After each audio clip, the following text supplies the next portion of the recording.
गुरुर्ब्रह्मा गुरुर्विष्णु गुरुर्देवो महेश्वर गुरु साक्षात् परं ब्रह्म तस्मै श्री गुरुवे नमः।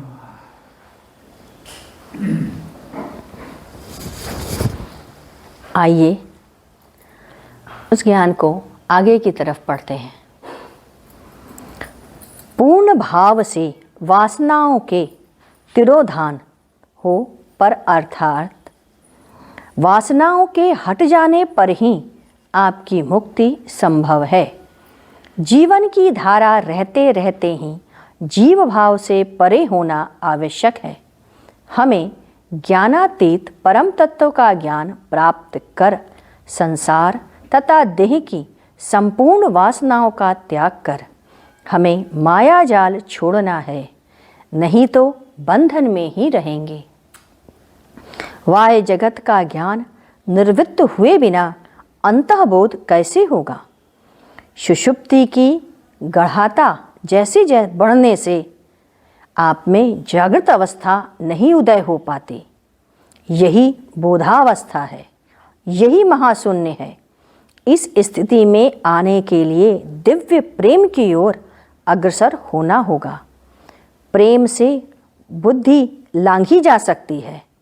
अहंकार के रहते स्थिति नहीं बन पाती। अहंकार शुद्ध आत्मा का विकृत रूप है। असंस्कार गया, संस्कार काम वासना भी गई, सिर्फ चेतना ही शेष रह जाता है। अहंकार न रहने पर मैं अकिंचन हूँ इस भाव भी न हो, उस समय न भगवान न विश्व न सृष्टा न सृष्टि कुछ भी नहीं रहता, परंतु चेतना रहती है। यही उपराग विहीन चेतना है। मिथ्या अहम पर यथार्थ अहम बसा रहता है। गुरुदेव ने पुनः कहा, आत्मा चरम सनातन विशुद्ध सत्ता है।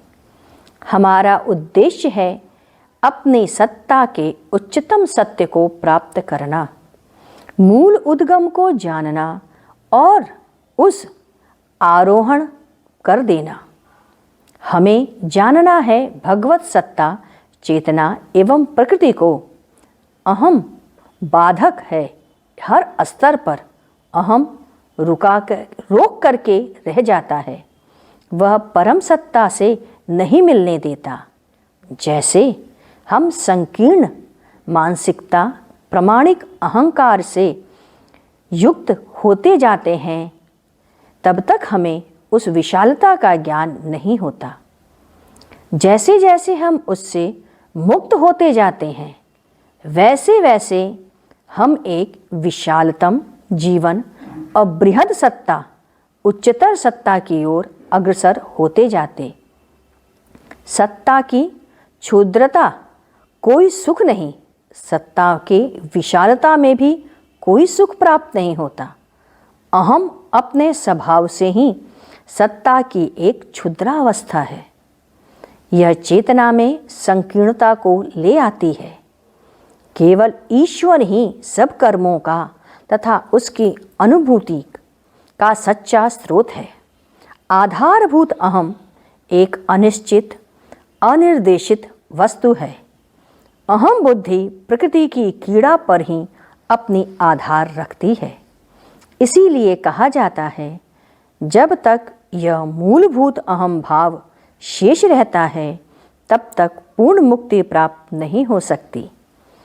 जीव तो अध्यात्म सत्ता एवं आत्मसत्ता प्रकृति को से भी उच्चतर है। मानव आत्मा की सर्वोच्च नियति न तो बौद्ध का आत्मनिर्वाण है, न अद्वैतवादियों का आत्मनिमंजन है। वाल्मीकि परात्पर एक मेषी तथा सर्वप्रेमी की विचार प्रेम और रसास्वादन में निमग्न शाश्वत जीवन को प्राप्त करना है। यदि आध्यात्मिक अनुभव की सबसे ऊंची चोटी समस्त उपलब्धि का अनन्य शिखर व्यक्ति और विश्व से परे अवस्थित परात्पर के साथ, आत्मा के साथ पूर्ण एकत्व है, तो उस एकत्व का विस्तृत क्षेत्र यह उपलब्धि है कि स्वयं वह परात्पर ही भगवत मूल रूप और भगवत प्राप्ति की इन दोनों की ही प्रगट्यकारी शक्तियों का उद्गम, आश्रय एवं आधार है और अंदर से गठन करने वाला तथा उपादान, भूत, आत्मा एवं सार तत्व भी है। उसे भगवत संकल्प के साथ एक होना ही होगा। अपनी उच्चतम, अंतरतम एवं विशालतम सत्ता और चेतना में, अपने कर्म और संकल्प में, अपनी कार्य शक्ति में, अपने मन, प्राण और शरीर में एक होना ही होगा। ज्ञान मार्ग का स्पष्ट लक्ष्य है केवलम उच्चतम एकत्व, उसका आवेग है। पूर्ण एकत्व की पुकार है, उसका आकर्षण है। इस एकत्व का अनुभव है। हमारा ज्ञान तब तक समग्र नहीं हो सकता जब तक हम व्यक्ति में अवस्थित इस जीव को विश्व की आत्मा के साथ एक नहीं कर देते। मनुष्य की अंतर आत्मा को सभी के आत्मा के साथ एक करना ही होगा। अहम बुद्धि को जड़ मूल से उखाड़ना जरूरी है। ज्ञान मार्ग में मनुष्य अहम के विनाश के लिए दो प्रकार से प्रयत्न करता है। पहला निषेधात्मक रूप में, अर्थात अहम की सत्यता से ही इसको इनकार करके।